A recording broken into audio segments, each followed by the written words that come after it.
What up, YouTube? I want to take a moment to share advice and tips on what it took for me to pass the air brake test towards my CDL permit.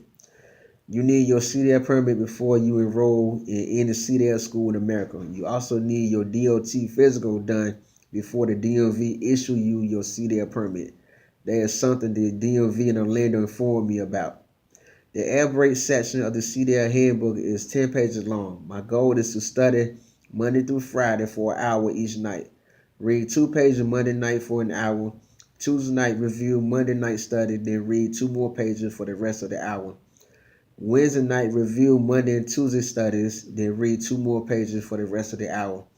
Thursday night the same, review Monday through Wednesday studies, then study 2 more pages. Friday night the same, review Monday, Thursday studies, then study the last 2 pages in the air brake section.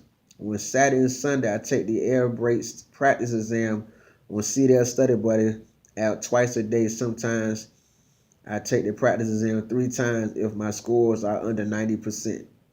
The bad side about CDL Study Buddy app practice exam for air brakes, the exam had 30 questions, while the DMV exam had 25 questions. That is like a lose-lose situation that make it harder to know if you ready. Once I score 95 and higher back to back for 2 weeks, I am going to take the DMV final exam. This is my other 2018 goal, to pass 2 tests towards my CDL permit.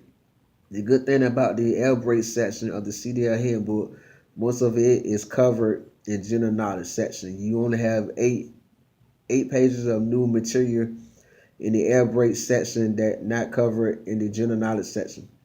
I changed the study process. The first plan was moving too slow. I started studying all 8 pages every night. That is when I received higher scores on the practice exam.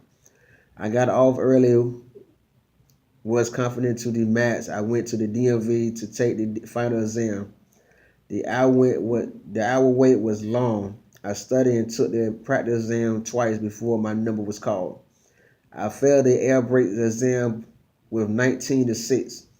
All the questions that had me lost, I skipped them until the ended up failing.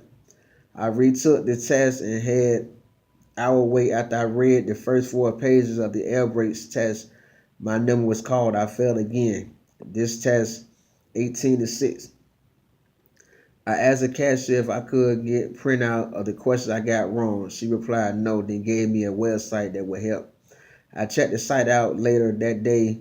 Come to find out, everything on the site costs. You can't create an account without purchasing one of the tests. I answered that website right away. Round 2 on test, I tried another app, CDL Prep, because that's the app every trucking school I talked to told me to use. The bad thing is the practice exam is 50 questions. That's 25 more questions than the final exam at the DMV.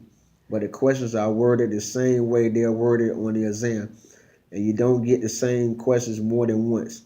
This round, I studied all 10 pages every night, then reviewed the questions I was answered wrong, then took the practice exam twice every day. That is when my test scores became higher. After a few weeks, I was confident enough to tackle the DMV exam. I arrived at the DMV 2 hours to review my studies, read all 10 pages 3 more times, took the practice exam until my number was called.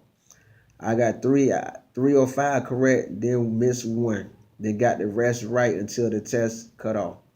My score was 1 to 20. I wanted to take picture of my score, but didn't want to take that risk. The thing I noticed about the second time I took the final exam is the questions was the same as the questions on the practice test. I had it down so good to where I read half of the question and knew the answer for every question. There are a lot of ways to study for your CDL permit. I am using the same method through every section. Read all 10 pages 3 times every night for 2 weeks, then do the same every night and take the practice exam twice every night. If I score 90 or higher, I am ready for the final exam. Then I am 1 test away from my CDL permit and $4,000 from starting CDL school. 2019 is my year to upgrade my life and become established until the day I die. Also found out that since I have general knowledge and air brakes out the way, I can get in school right now to get my Class B. But I know it's not a lot of money to be made as a Class B truck driver, so I want to skip over to avoid all that and go straight to the top and get the A, because I know that's where the big bucks at. If I want to make over $1,000 a week after taxes and after Medicaid and dental insurance, I better get that A, because that's where the real bread at. You know what I mean? So that's a hole I'd rather be on in order to gain something bigger. So if y'all agree with me, let us know how you feel about that in the comments. And if you have any questions about either the general knowledge or the air brakes test, or the requirements to get your CDLs, or anything about the C that you think I might know, feel free to share in the comments, and I'll get back to you in my earliest convenience. Also, if you like this video, subscribe to my channel, like this video, comment on this video, and share this video, and keep room for me on this road to get my CDLs, man. I can't wait. I really need this upgrade in my life, by all means.